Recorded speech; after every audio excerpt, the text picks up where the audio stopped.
Like it or hate it, school has a social pecking order for most people. From grade school to high school, students form social groups or cliques, and some are more popular than others. While many students are lost somewhere in the middle in terms of popularity, the students at the top and at the bottom stand out the most. There are the high-status popular kids who are often seen as the ideal everyone else strives for. And then there are the social misfits at the bottom who are often shunned lest their undesirable attributes rub off on anyone else above them.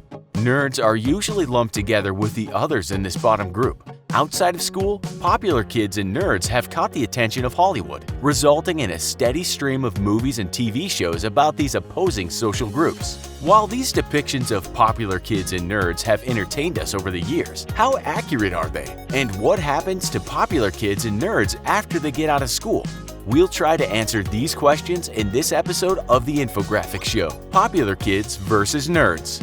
Nerds are on the giving and receiving end of bullying. In teenage movies such as Pretty in Pink, Clueless, and Mean Girls, popular kids are often portrayed as bullies.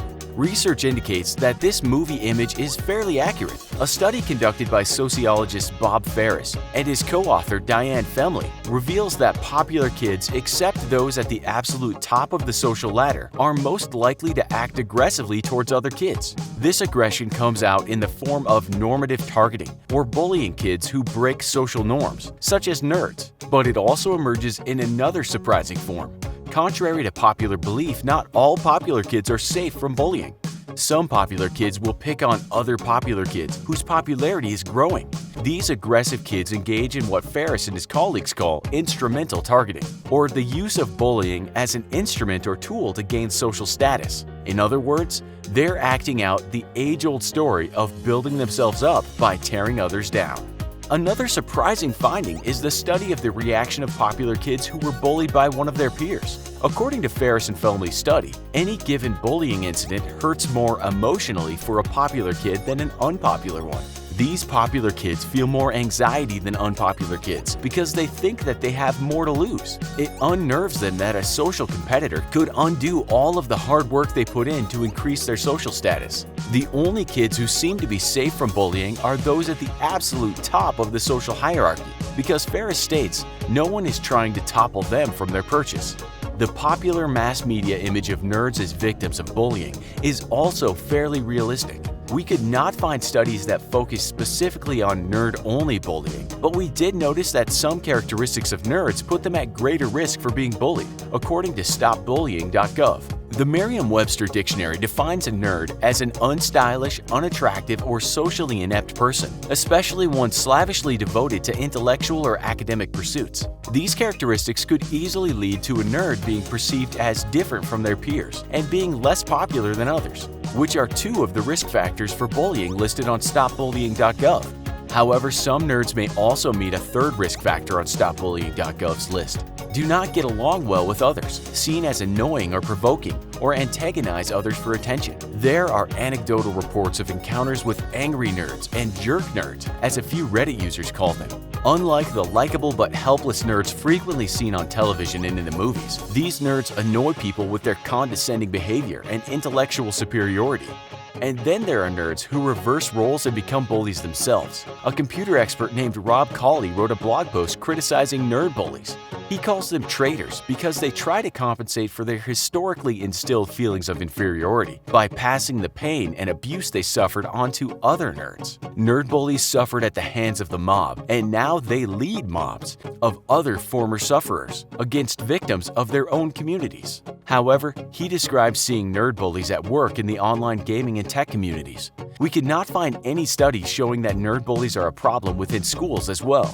Moving past the bullying and the somewhat accurate but incomplete view of popular kids and nerds in movies and on television, we find that their lives after high school are markedly different. Studies following popular kids into adulthood revealed mixed outcomes for them.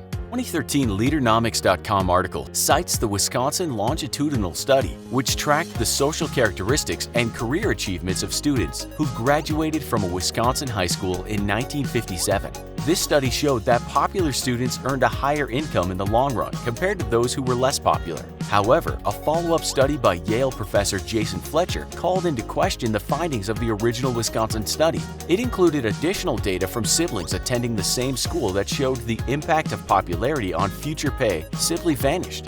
A University of Virginia study tracking young people from age 13 to 23 also painted a less rosy picture for popular kids. According to this study, cool kids were more likely to have bigger troubles later in life.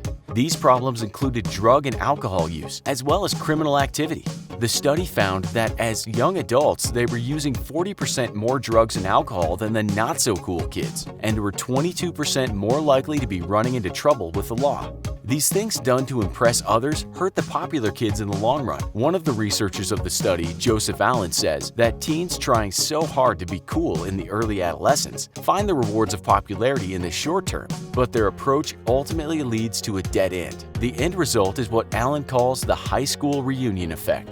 You see the person who was cool did exciting things that were intimidating and seemed glamorous at the time, and then 5 or 10 years later, they're working in a menial job and have poor relationships and such. In contrast, nerds often fare better than popular kids after they leave high school. The Daily Mail cites the same University of Virginia study mentioned earlier. While the cool kids struggled as they grew older, the study found that those who are less popular as teenagers ended up doing better in life than their cooler peers. Allen and the other researchers of this study also discovered the ones who were considered geeks went on to outperform the others by the time they reached early adulthood. While the intellectual activities highly valued by nerds might have made them less popular at school, they paid off for nerds in the long run. A Newsweek article reports that new research suggests that 4 high school behaviors can predict financial and occupational success as adults. A long-term study conducted by the American Psychological Association found that being interested in learning, acting responsibly, and possessing good reading and writing skills were linked to having a higher income 50 years after high school. In addition, Alexandra Robbins, the author of The Geek Shall Inherit the Earth, attributes some of the nerd's success to what she calls the quirk theory. The traits which made the nerd alienated in school, unique personalities, passions, and ideas, can end up being admired or valued traits in adulthood. She argues that being exceptional, developing coping strategies and independence, and being able to deal positively with stressful social situations are some of the useful and valuable skills nerds learn while in school and later carry over into the workplace and beyond. What are your experiences with popular kids and nerds? Let us know in the comments.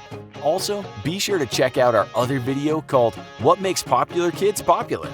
Thanks for watching, and as always, don't forget to like, share, and subscribe. See you next time.